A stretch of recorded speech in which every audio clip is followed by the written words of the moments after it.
लाखों मनुष्यों में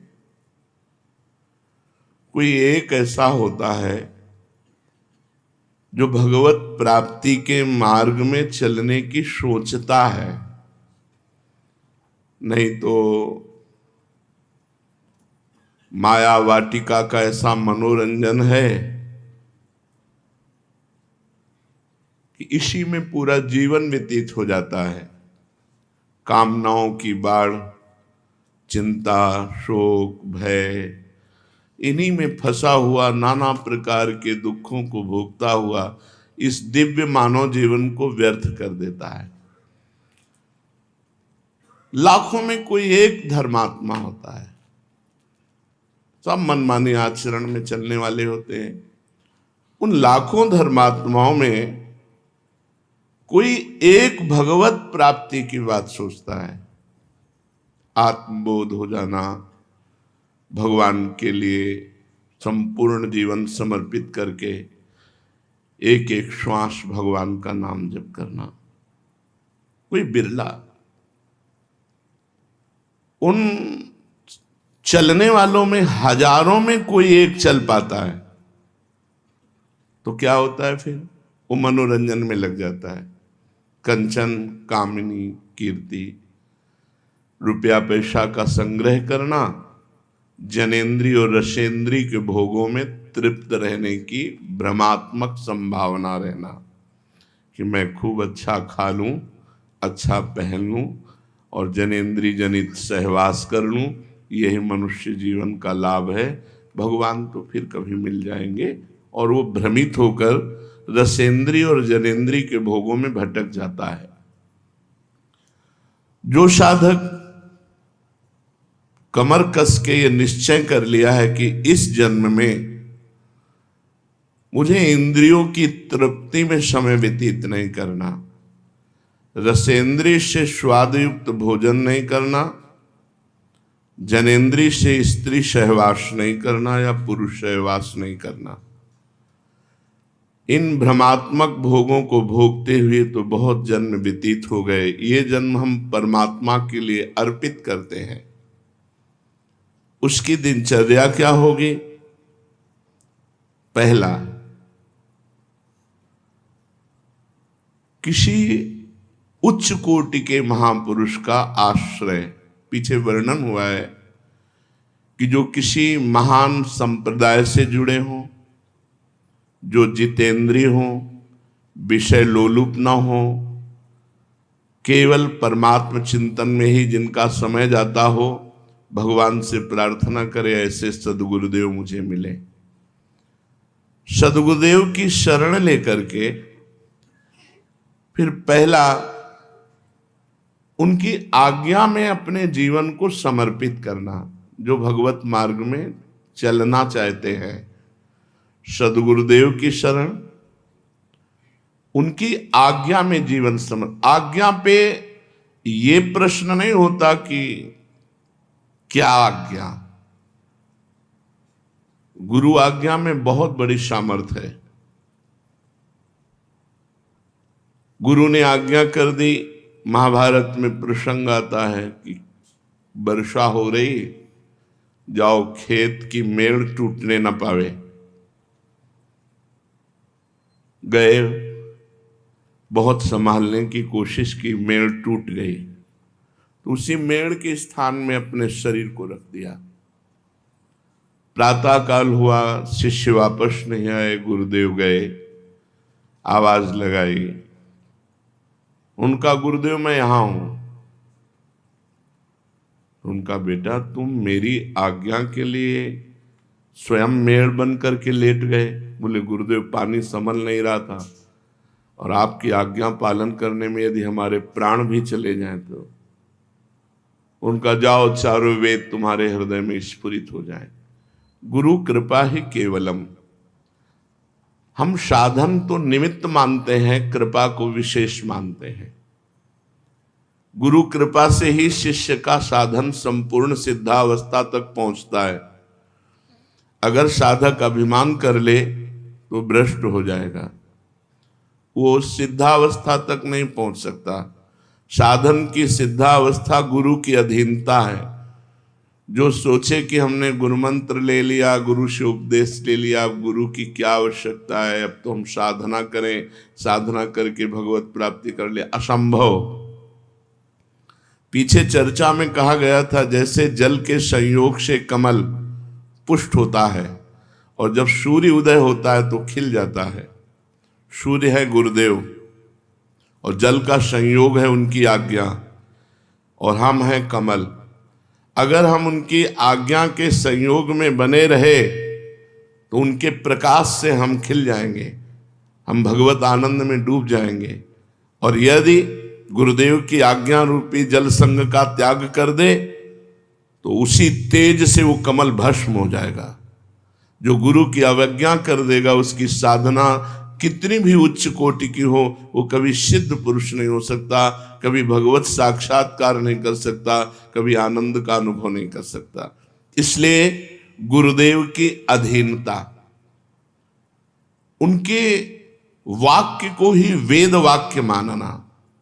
ध्यान मूलम गुरु मूर्ति, पूजा मूलम गुरु पदम, मंत्र मूलम गुरु वाक्यम, मोक्ष मूलम गुरु कृपा। मंत्र का मूल गुरु के वाक्य है और मोक्ष का मूल गुरु की कृपा है।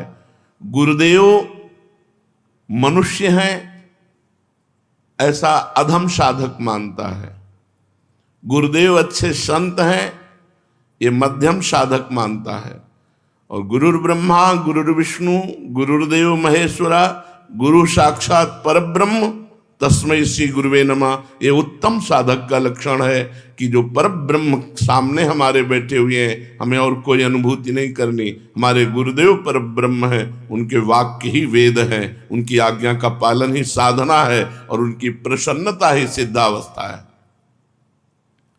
अब उस साधक को अपनी दिनचर्या बनानी चाहिए, नित्य स्वाध्याय होना चाहिए। वेदो नित्य मधीयताम, शास्त्र आज्ञा करता है वेदो नित्य मधीयताम, वेदों का नित्य स्वाध्याय होना चाहिए साधक को। अब जो संस्कृत नहीं पढ़े तो वेदों तक कैसे पहुंच सकते हैं?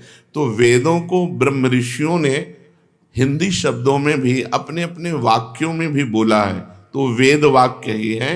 संतों की वाणी का रोज स्वाध्याय करना, सत्संग सुनना, शास्त्रों का स्वाध्याय करना, जैसे श्रीमद् भगवत गीता जी है, श्रीमद् भागवत जी हैं, बहुत सरल भाषा में गोस्वामी तुलसीदास जी ने रामचरितमानस है, और बड़े बड़े महापुरुषों के वचन हैं। वो सब जब एक धरा है, उस स्थिति में जब महापुरुष पहुंचते हैं तो सबके वाक्य एक ही जैसे मिलते हैं। शब्दावली अलग हो सकती है, भाषा अलग हो सकती है, लेकिन स्थिति सब में एक ही हमने पाई। चाहे वो गुरुवाणी जी हो, चाहे महावीर स्वामी के वचन हो, चाहे वो आद्य गुरु भगवान शंकराचार्य के वचन हो, सब उसी परमात्म तत्व की स्थिति में पहुंचे हुए महापुरुष उसी का वर्णन करते हैं। सब महापुरुषों का एक ही सार विषय है, शरीर का राग मिट जाना, इंद्रियों को वश में कर लेना, मन को परमात्मा में लगा लेना, हो गई परमात्मा प्राप्ति। विषयों में लगा हुआ मन बंधन का कारण है और परमात्मा में लगा हुआ मन मोक्ष का कारण है। तो साधक की दिनचर्या में वेदो नित्य मधीयताम, शास्त्र का स्वाध्याय नित्य होना चाहिए। जैसे अपनी वाणी है श्रीमद् चतुरासी जी, 42 लीला, ये जो भगवत लीलाओं का गायन करने वाले हैं, इनका तो गायन किया ही जाए, लेकिन सिद्धांत जरूर पढ़ा जाए। अगर सिद्धांत जीवन में नहीं है तो आप लीला गायन करके, नाम जप करके, वैराग्य धारण करके भी भोगों में भ्रष्ट हो जाएंगे। सिद्धांत तो वो मेड़ है जो साधक को फूटने नहीं देती, बहने नहीं देती, भ्रष्ट नहीं होने देती। सिद्धांत समझ लेना चाहिए। बिल्कुल एक श्लोक में हरिवंश महाप्रभु सिद्धांत का वर्णन, एक दोहे को मान लो तो उसी से काम चल जाएगा। एक श्लोक, दूरादपाश स्वजनान सुखमर्थ कोटिम सर्वेषु साधन वरेषु चिरम निराशा वर्षंत में सहजाद्भुत सौख्य धाराम श्री राधिका चरण रेणु मामिस्मरामि। पारिवारिक जनों से दूर रहो, सीधे आदेश है। अय वैरागी, अय भगवत तत्व के ज्ञान को प्राप्त करने वाले जिज्ञासु, दूरादपाश स्वजनान, जो शरीर संबंधी जन हैं इनसे दूरी बनाओ। यदि गृहस्थ हो तो इनमें भगवत भावना करो, मोह को मिटा दो, और यदि वैरागी हो तो भगवत भावना करके इनसे दूरी बनाओ। दूरादपाश स्वजनान। अगर कोई कहे कि फिर मातृ ऋण, पितृ ऋण, ऋषि ऋण, देव ऋण, ये भगवत प्राप्ति होते ही सारे ऋणों से वो जीव मुक्त हो जाता है और उसके माता पिता परिवार सबका कल्याण होता है। इसलिए सबका कल्याण के लिए अपने को निर्मोही बनना होगा। दूरादपाश स्वजनान। परमात्मा के सिवा, गुरुदेव की आज्ञा के सिवा, गुरुदेव के सिवा हमारा कोई नहीं। असंगोयम पुरुषा, मैं असंग हूं, मेरा कोई नहीं। पहले दूरादपाश स्वजनान। ये जो घर परिवार से वैरागी होकर के मिलना, तो पूर्व मोह को, जो अंदर हमारे संस्कार, उनको जागृत करना, तो फिर चिंतन किसका होगा? सरल भाषा में गोस्वामी तुलसीदास जी ने इसी बात को कहा। जननी जनक बंधु सुतदारा, तनु धन धाम सुहृद परिवारा, सबकी ममता ताग बटोरी, मम पद मनहि बांधे बरडोरी। भगवान के सिवा, प्रियाजू के सिवा, ठाकुर जी के सिवा, गुरुदेव के सिवा हमारा कोई नहीं है। वैराग्य का सच्चा लक्षण पहले समझो। दूरादपाश स्वजनान, जो स्वजन संबंधी कहने वाले हैं इनसे बिल्कुल दूर, इनका परिचय भुलाना है हमें। क्योंकि हमारा जन्म जन्म से ऐसा राग होता रहा, जहां जन्म हुआ वो माँ, वो पिता, वो परिवार, वो दुलार, वो अपनापन हमारे चित्त को खींचता है।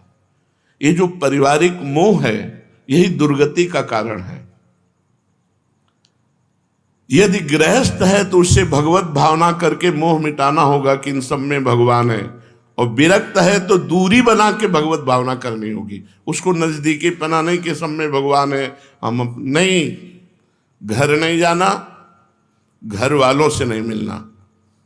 कभी ऐसे अचानक कोई मिल गया तो प्रणाम नमस्कार, वो भी रूखे मन से, आओ आओ, मिलना, बैठाना, प्यार करना, इससे परमार्थ बिगड़ जाएगा।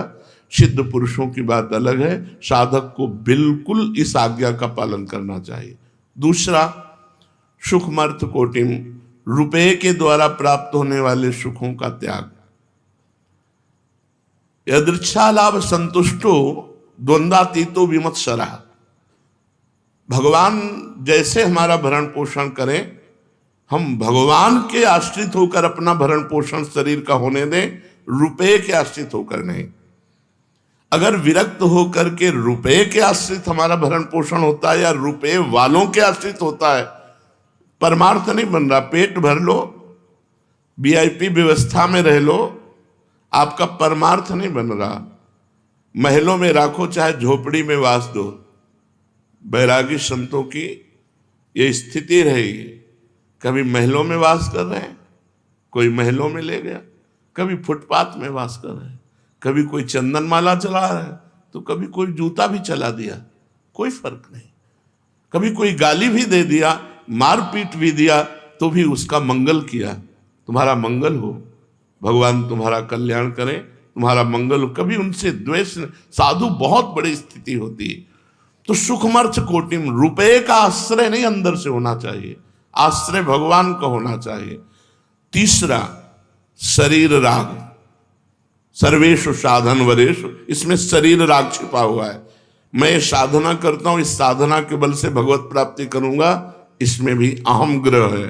अहम है, अहम होने के कारण वो भगवत प्राप्ति नहीं कर पाएगा। इसलिए साधन तो हम कर रहे हैं, पर गुरु कृपा का आश्रय है। गुरु कृपा से कर रहे हैं, भगवत कृपा से कर रहे हैं। हमारा जो साधन बन रहा है, मुझे इसका बल नहीं है, मुझे गुरु कृपा का बल है, भगवत प्राप्ति का।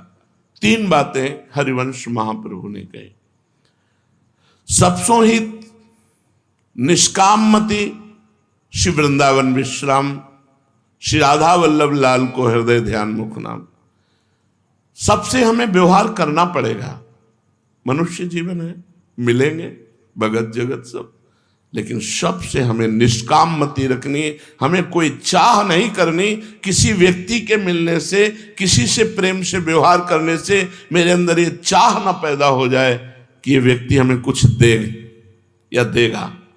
ऐसा हमारा व्यवहार नहीं होना चाहिए यदि भगवत प्राप्ति करनी है। सबसो हित लेकिन निष्काम मति, सब जीवन सो प्रीति, व्यवहार में सबसे प्रेम व्यवहार से बोलेंगे, लेकिन रीति निबाह तापनी, हमारी रीति है, हम तुमसे कोई चाह नहीं करेंगे, अचाह होकर व्यवहार करना। और विरक्तों को अब चाहिए, समय बड़ा परिवर्तित होता जा रहा है। अभी 4-5 दिन पहले हमें एक क्लिप दिखाई गई, जैन मुनि राजस्थान में किसी गांव के बाहर परम विरक्त भाव से जो भ्रमण करते हैं, उनको बहुत मारा, 6 लोगों ने मिलकर मारा सरिया डंडों से। ऐसे बड़ा हृदय व्यथित हुआ कि आज साधु अपनी साधुता की रक्षा के लिए भ्रमण भी नहीं कर सकता। भ्रमण करे तो कहीं कोई बच्चा चोर कह के, या कहीं कोई ऐसे इस तरह का राक्षसी भाव बढ़ रहा है। तो आदेश किया, परम पवित्र तीर्थों में, धामों में वास करो, श्री वृंदावन विश्राम, भगवान के धाम जहां गुरु की सिद्ध पीठ है। पर जो वीर पुरुष होते हैं वो डरते नहीं हैं। प्रारब्ध भोग है शरीर का, चलो पीट लो, लेकिन वो अपनी मर्यादा में कभी विचलित नहीं होते। वो तो भ्रमण ही करते हैं। पर समय बहुत गलत आता चला जा रहा है, लोगों की आसुरी बुद्धि बढ़ रही। बोलो विरक्त संत, उनमें तुम्हें क्या भय की आशंका है? जो कोमल स्वभाव करुणा में जगत मंगल के लिए पद यात्रा कर रहे हैं, उनके चरण धूलि माथे पे लगावे जिससे मंगल हो। और नौजवान 6 लोगों ने मिलकर के डंडे से मारा। एक बार कहीं मार ही डाला था, पाल घर में तो मार ही डाला था संतों को। तो इसलिए कह रहे श्री वृंदावन विश्राम, भगवत धामों में, गुरु की सिद्ध पीठों में विश्राम करे, क्योंकि जगत का बड़ा विकराल स्वरूप होता चला जा रहा है। लोग पशुता को, ऐसे संतों के अपराध से कुल परंपरा नष्ट हो जाती है।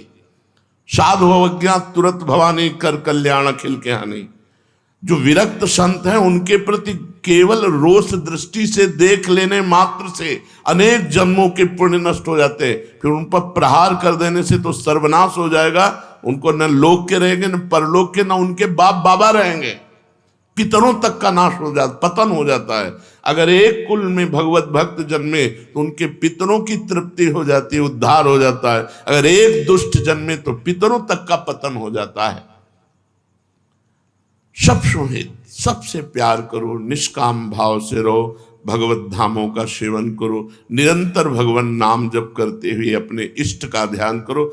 ये हुआ चलना, अभी पहुंचना नहीं हुआ।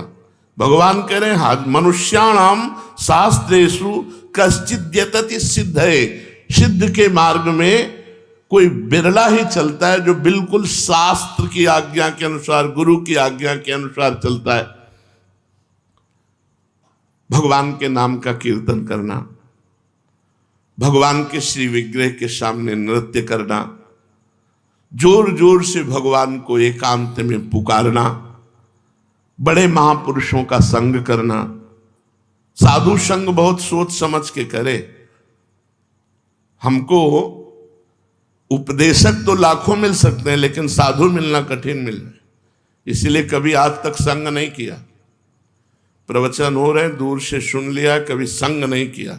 आज तक किसी का संग नहीं किया। उनके वचनामृत को पकड़ा और परमार्थ पे चले। दूर से सुन लिया, भगवान की बात अगर सत्य मिल रही है तो उसे स्वीकार कर लिया, आगे बढ़े। कपटी, दंभी, पाखंडी, बहुत तरह के वेश धारण करने वालों की बढ़ोतरी होती चली जा रही। शास्त्र और गुरु आज्ञा के अनुसार चलने वाला साधु, उससे हमारा संग होना चाहिए, तभी हमको लाभ मिलेगा। हमको प्रवचनों से लाभ नहीं मिलेगा।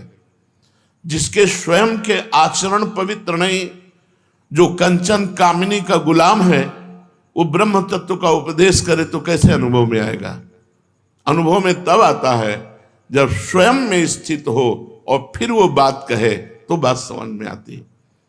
तो हजारों में कोई एक सिद्धों के मार्ग में चलता है, ये भगवत मार्ग में, और उन मार्ग में चलने वालों में हजारों में कोई एक सिद्ध होता है। क्यों? क्योंकि बीच में इतनी मनोहर वाटिकाएं माया फेंक देती है, उसी में मन रम जाता है। भगवान तो फिर मिल जाएंगे, अच्छा अच्छा खाने को मिल रहा है, पहनने को मिल रहा है, घोड़ा गाड़ी में चलने को मिल रहा है, रुपया पैसा है, बड़े भगत है, फंस गया। लक्ष्य राई के सम चलत ही होत और क्योर, एक राई के दाना के बराबर अगर चल दे अलग तो परमार्थ बहुत दूर हो जाता है। परमार्थ बिल्कुल कदम पे कदम, जैसी आज्ञा वैसा ही चलना। कुछ संत जन आए थे, हमने कहा हमारी इच्छा है वस्त्र ले लीजिए। उन्होंने कहा आपकी कृपा ही काफी है, वस्त्र पहने हैं, हमें जरूरत नहीं। अच्छा लगा, हमें जरूरत नहीं, आपकी कृपा ही हमें, आपके दर्शन हुए, संभाषण हुआ, अच्छा लगा, सही चल रहे हो। जब वस्त्र शरीर में है तो हम लाद के क्या करेंगे? हमारे पास शरीर ढकने के लिए वस्त्र है, हमें नहीं चाहिए। हमारे अंदर हमारा लक्ष्य होना चाहिए। हमारा लक्ष्य वस्त्र संग्रह करना थोड़ी, रुपया संग्रह करना थोड़ी है, भोग भोगना थोड़ी है, परमात्मा अनुभूति करना है। तो भगवान कह रहे यततामपि सिद्धानाम कश्चिन्माम वेति तत्वतः, उन हजारों में यत्न करने वालों में कोई एक सिद्ध होता है, सिद्ध भगवत प्राप्त।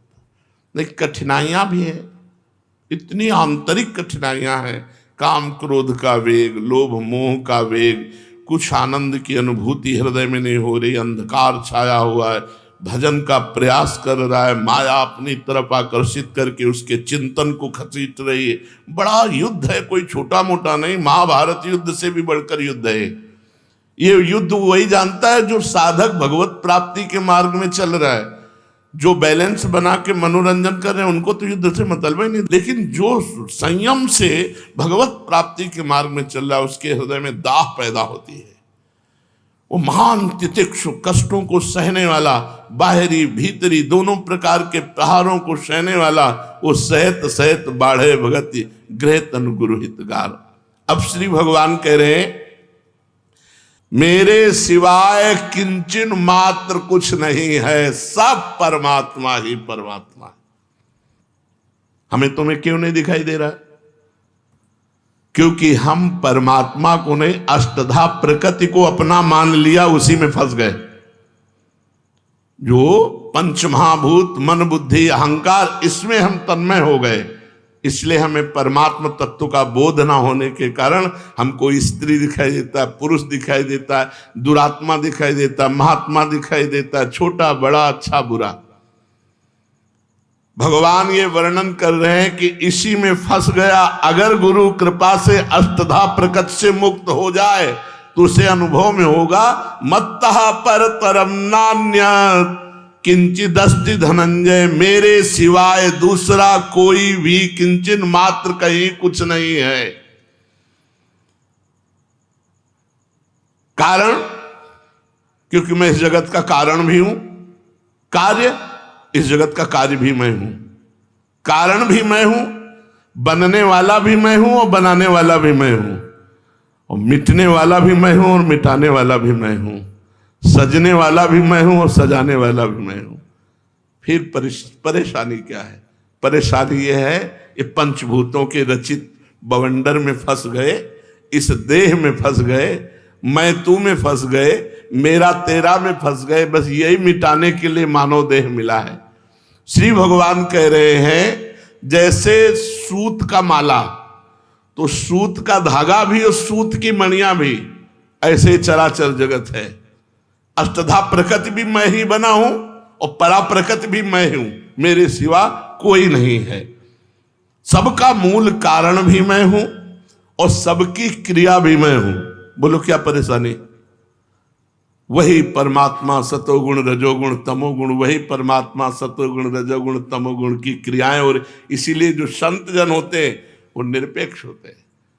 जहां कहीं हाहाकार मचाए वहां भी वो आनंद में होते हैं, और जहां कहीं जय जयकार मचाए वहां भी आनंद में होते हैं। उनके आनंद में कोई फर्क नहीं होता, क्योंकि आनंद सिंधु की लीला हो रही, इसलिए उन्हें कोई फर्क नहीं होता।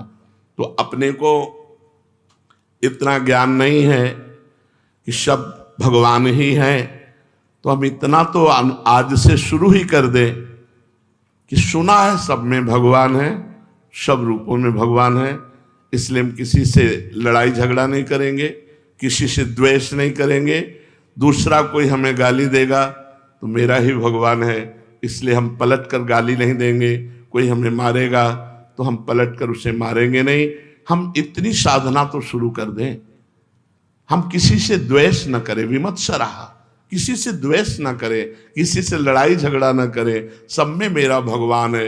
जब तक ये प्रश्न का समाधान नहीं होगा तब तक मोक्ष नहीं मिलेगा। एक भी सृष्टि में कोई बकाया न रह जाए जिसे आप परमात्मा से अलग माने, वही तुम्हारे बंधन का कारण होगा। सर्वम खलमिदम ब्रह्मणे नानास्ति किंचन, सब कुछ परमात्मा ही है। ये स्वयं परमात्मा बोले, मत्ता परतरम नान्यत किंचिदस्ति धनंजय, मेरे सिवाय जगत में किंचन मात्र भी कुछ नहीं है। और हमको यही सिद्ध करना है। जो सिद्ध पुरुष हुए हैं उन्होंने सारे जगत में अपने इष्ट को देखा। जैसे गोस्वामी तुलसीदास जी कह रहे, श्री राम में सब जग जानी। उपनिषद तत्वदर्शी महापुरुष कह रहे हैं, ईशावास्यमिदं सर्वम यत् किंचे जगत्याम जगत, जगत का एक कण भी ऐसा नहीं जिसमें ईश्वर ना विराजमान हो। यही हमें सिद्ध करना है। भगवान कह रहे हजारों में कोई एक सिद्ध करता है, तो जिसे इसे यहां हजारों में कह रहे हैं उसी को पीछे कहा, बहुनाम जन्मनावंते ज्ञानवान माम प्रपद्यते वासुदेवास्वरमित स महात्मा सुदुर्लभा, सब जगह वासुदेव हैं। जब तक ये बात नहीं सिद्ध होगी तब तक आपकी जीवन यात्रा अधूरी मानी जाएगी, साधना अधूरी मानी जाएगी। हमारे हरिवंश महाप्रभु कहते हैं, ये क्रूरा अपि पापिनो न च सताम संभाष्य दृश्याश्चये सर्वान वस्तुतया निरीक्ष परम स्वाराध्य बुद्धिर्मम। जो दुष्ट हैं, पापी हैं, नीच हैं, वो भी मेरे साक्षात इष्ट देव हैं। ये कोई न समझे कि ये ज्ञान मार्ग की बात है। बिना इस प्रश्न का समाधान किए, सर्वत्र भगवत बुद्धि किए, कोई भी मोक्ष पदवी को प्राप्त नहीं हो सकता, कोई भी भगवत प्राप्त नहीं हो सकता, कोई सिद्ध नहीं हो सकता। इसलिए हम प्रयत्न करें, अष्टधा प्रकृति से अपने संबंध को हटाकर भगवान में, गुरुदेव में लगाएं और निरंतर गुरु मंत्र का चिंतन करें। इसी से हमारा सारा काम बन जाएगा। शेष चर्चा आगे। श्री राधा वल्लभ लाल की।